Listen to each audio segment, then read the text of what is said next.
Hoje em entrevista com o Dr. Marco Antônio Trocoli-Chiea, falando sobre esclerose lateral amiotrófica, conhecida como ELA. Dr. Marco, e qual a sua opinião sobre o paciente Stephen Hawking, que é o físico famoso aí, que há algum tempo, né, ele sofre com esse problema? O Stephen Hawking, ele é um caso muito peculiar. Se nós pensarmos sobre o que é esclerose lateral amiotrófica, se nós analisarmos a estatística da esclerose lateral amiotrófica, se nós analisarmos a sobrevida sobre a doença, ele extrapolou tudo.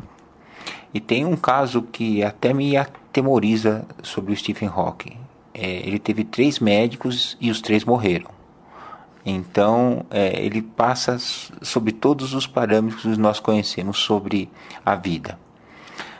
Na verdade, ele é um lutador, ele é um símbolo de esperança.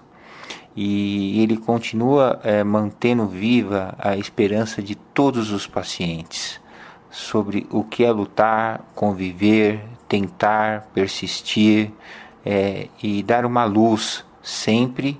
E mostrar como é ter alegria e estar junto dos familiares, dos amigos, das esposas que ele já teve e juntos aos familiares e filhos. Eu acho que por esse motivo ele se submeteu a tantas tentativas de tratamentos,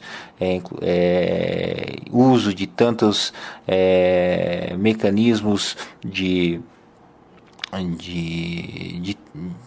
agregações de órteses, de medicamentos específicos, porque ele tem uma forma, vamos dizer, mais branda da doença. Ele tem uma forma atípica da esclerose lateral amiotrófica, que é uma forma de evolução mais longa.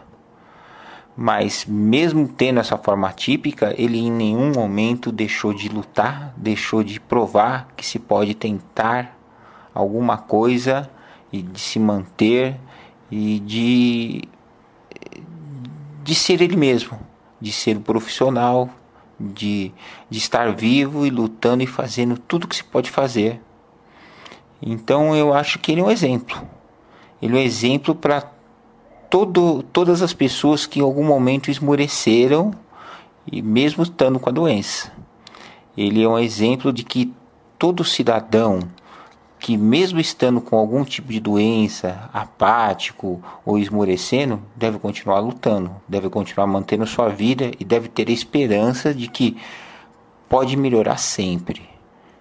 Ele é um símbolo da luta contra a doença e por isso acho que recebeu tantos prêmios e vai continuar recebendo, porque ele não deixa, ele não esmorece e continua recebendo incentivos a cada dia para continuar mantendo a sua luta. Essa doença, para quem tem esse problema, tem uma dificuldade muito grande de respiração. E como é feito, doutor, para que seja aliviado, no caso, a respiração desse paciente? O problema maior desses pacientes é que eles não têm um problema no pulmão. O problema do paciente é como ele perde o comando voluntário, como ele perde o músculo respiratório, ele não consegue expandir o pulmão dele. Então, você pensa que você tenta expandir seu pulmão, ele não expande, ele não consegue expandir mais o pulmão. E cada vez mais acumula gás carbônico no pulmão, porque ele não expande a musculatura respiratória torácica, o teu diafragma começa a não expandir. E aí começa a acumular gás carbônico e mesmo o teu pulmão funcionando, mas ele não expande. A caixa torácica é ponto fundamental para a expansão. E isso começa a acontecer principalmente à noite, porque à noite nós relaxamos nossa musculatura, normalmente para dormir. Quando começamos a ter acometimento dessa musculatura, o paciente começa a perder o seu nível de saturação, começamos a acumular gás carbônico à noite e ele começa a mostrar sinais de acúmulo do gás carbônico noturno e a dor de cabeça começa a existir ao acordar. Ele começa a acordar fadigado, a sensação que a noite não valeu nada, a fadiga diurna é muito intensa. E aí o rendimento começa a cair. Esses primeiros sinais nos denotam a exigir um exame chamado espirometria, ou prova de função pulmonar, que normalmente mostra uma queda da capacidade vital, ou da espirometria. Quando essa chega em torno de 50%, nós temos obrigatoriedade, ou até antes de 50%, em acoplar ao paciente um aparelho chamado BiPAP. Esse aparelho, ele joga uma pressão positiva no paciente, uma pressão ao respirar positiva, que expande o músculo respiratório. A legislação fala em torno de 50% da capacidade vital, mas os eventos de apneia ou a queda de saturação noturna acontecem precocemente a isso. Essa legislação teria que até ser revisada para preservar mais o músculo respiratório. Mas o importante é que o Estado já fornece gratuitamente a todos os pacientes com doença neuromuscular e com acometimento do neurônio motor esse aparelho. Dentro do Estado de São Paulo isso funciona perfeitamente, o que garante uma preservação. Por quê? Porque se pensarmos que a capacidade aeróbica preservada e o metabolismo aeróbico preservado são essenciais para a vida do neurônio motor, o BiPAP se torna peça fundamental para a vida dos pacientes com esclerose lateral amiotrófica.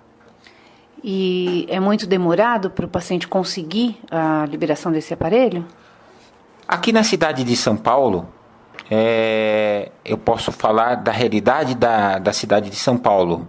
Nós temos um centro de distribuição chamado TDN, que fica aqui na rua Diogo de Farias. É um centro em que nós conseguimos atualmente dispensar em torno de, em casos emergenciais, no mesmo dia. Em casos que não tem uma emergência, em casos que precisamos avaliar em torno de 3 dias a 1 semana. Um atendimento perfeito, um atendimento otimizado, personalizado, com uma qualidade de primeiro mundo.